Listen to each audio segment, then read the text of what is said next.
नहीं मिलेगा। तो मैं वो मौलाना से कहना चाहता हूँ, मौलाना साहब, या आप लोग इलेक्शन लड़ ले या आप लोग रहनुमाई कर ले मुसलमानों की। आप लोग भी जो कहते हैं करवाते हैं, तो आप लोग भी जरा सोच समझ के बोलिए कि कभी ओवैसी साहब के खिलाफ, कभी अकबर साहब के खिलाफ, कभी एमआईएम के खिलाफ आप लोग कुछ भी फतवा जैसे निकाल देते हो, अपने मन मुताबिक बोल देते हो।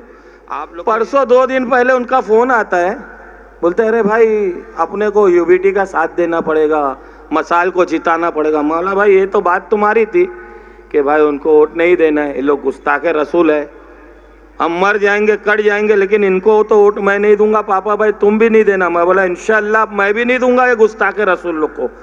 तो अचानक क्या हो गया भाई मेरे, अगर मेरी आवाज़ आप तक के पहुंच रही है तो इसका जवाब मेरे को ज़रूर देना। अब पर्सनल चाहिए तो आके मिल लेना, कोई आज़ाद उम्मीदवार नहीं लड़ाएंगे। चलो यहाँ तक के बात हुई और सब ने हामी भरी और ये कहा गया था कि भाई कोई काला चोर भी होगा तो हमें सबको एक साथ मिल के उन्हें जिताना है। एमआईएम से बहुत लोगों ने कोशिश की, टिकट उनको नहीं मिली, वो टिकट आके गिरी फैयाज भाई की झोली में।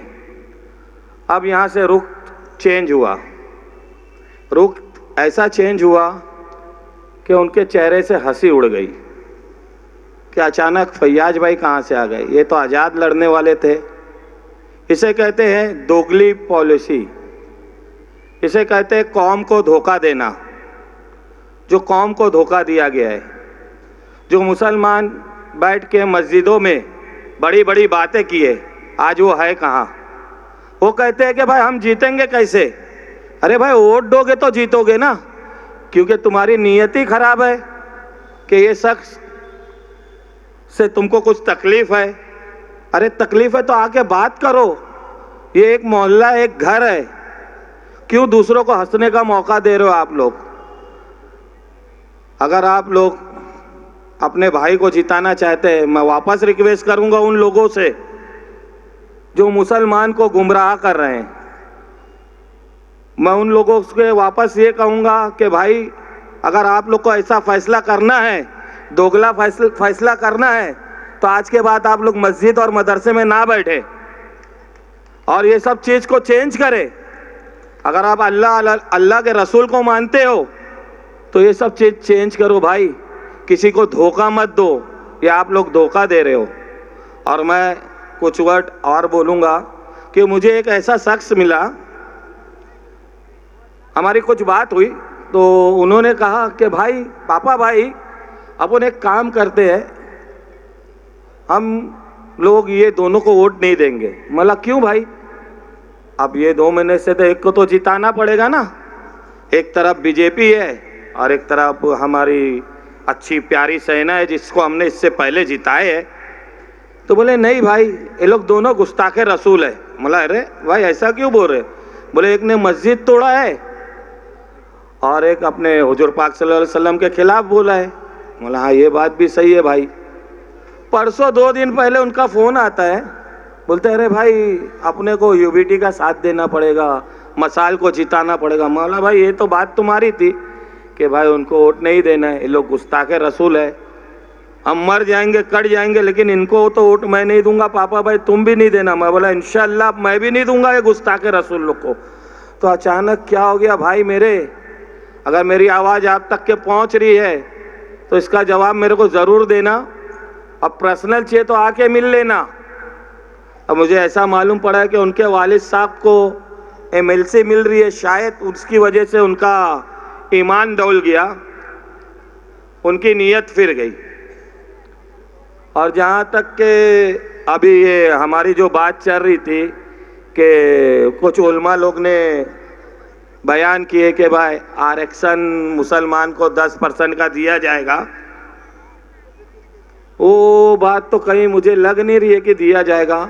उसमें से एक आवाज़ उठी, ये हरे शर्ट, ये व्हाइट शर्ट, ये किसकी आवाज़ है, ये ऐसा कौन बोलता है, ए हरा शर्ट लाल शर्ट बढ़िया, ये हरे शर्ट वाला, ये हरे शर्ट वाला तो मुसलमान दिखता है। भाई तुमको आरक्षण नहीं मिलेगा, ये आज का बयान है। मुसलमान को 10% का आरक्षण नहीं मिलेगा। तुम्हारी 4 पीढ़ी भी आ जाएगी तो तुमको आरक्षण नहीं मिलेगा। तो मैं वो मौलाना से कहना चाहता हूँ, मौलाना साहब, या आप लोग इलेक्शन लड़ ले या आप लोग रहनुमाई कर ले मुसलमानों की। आप लोग भी जो कहते हैं करवाते हैं, तो आप लोग भी जरा सोच समझ के बोलिए कि कभी ओवैसी साहब के खिलाफ, कभी अकबर साहब के खिलाफ, कभी MIM के खिलाफ आप लोग कुछ भी फतवा जैसे निकाल देते हो, अपने मन मुताबिक बोल देते हो। आप लोग में ये डेयरिंग रहने चाहिए, जैसे ओवैसी साहब कहते हैं हर एक चीज़ में आवाज़ उठाते हैं। आप लोग आवाज़ उठाते हो क्या कहीं? मैं आप लोग का से मेरी एक शिकायत है मौलाना लोग से, जो बड़े बड़े हमारे मौलाना मौलवी है, जब बोलने पे आते तो भाई ज़रा सोच समझ के बोलिए। एक मुसलमान आप लोग के लिए लड़ रहा है, आवाज़ उठा रहा है, ट्रिपल तलाक के लिए, भुड़के के लिए, 370 के लिए, और ये अभी जो नया एक और लफड़ा लेके आ गए हैं वक्फ बोर्ड, जो हमारी खुद की प्रॉपर्टी जो हमने वक्फ की अल्लाह के राह पे, उसके लिए भी अभी नए लफड़े लाए हैं। तो कुछ मौलाना है, मेरे को लगता है वो जो 5-7 हज़ार वाले मौलाना जो टीवी न्यूज़ पे भी बैठते हो लोग, तो 5-7 हज़ार में 10 हज़ार में लाफा खा लेते हैं दूसरों से। तो ऐसे मौलाना से मैं जनता से कहूँगा कि भाई जरा सावधान रहना और होशियार रहना कि ऐसे मौलाना के पीछे हम ना जाए। और मैं अपनी बात ख़त्म करूँगा क्योंकि और लोग को भी कहना है। और भाई मेरी बात का बुरा लगे तो ज़रा माफ़ी चाहता हूँ। खुदा हाफिज़, अल्लाह हाफिज़, दुआ में याद रखना। बहुत बहुत शुक्रिया पापा भाई, बहुत सही बात कही आपने।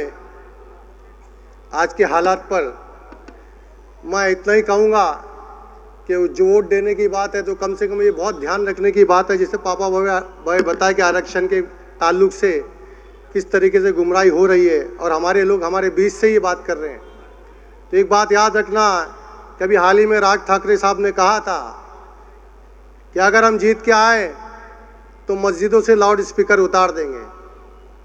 तो जो लोग 5000 वाले मौलाना या 5000 वाले ऐसे लोग जो गलत काम कर रहे हैं, आप ये समझ लो कि आप उनका साथ दे के हमारा लाउड स्पीकर उतारने का काम कर रहे हैं।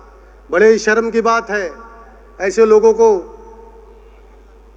ध्यान में रखना चाहिए। जब हमारे गली मोहल्ले में आए तो सवाल करना चाहिए कि तुम लोग हमारे खिलाफ ही हमारा वोट लेकर के काम कर रहे हो। ऐसे लोगों से सावधान रहने की जरूरत है। सही बात है पापा भाई। मैं इसके बाद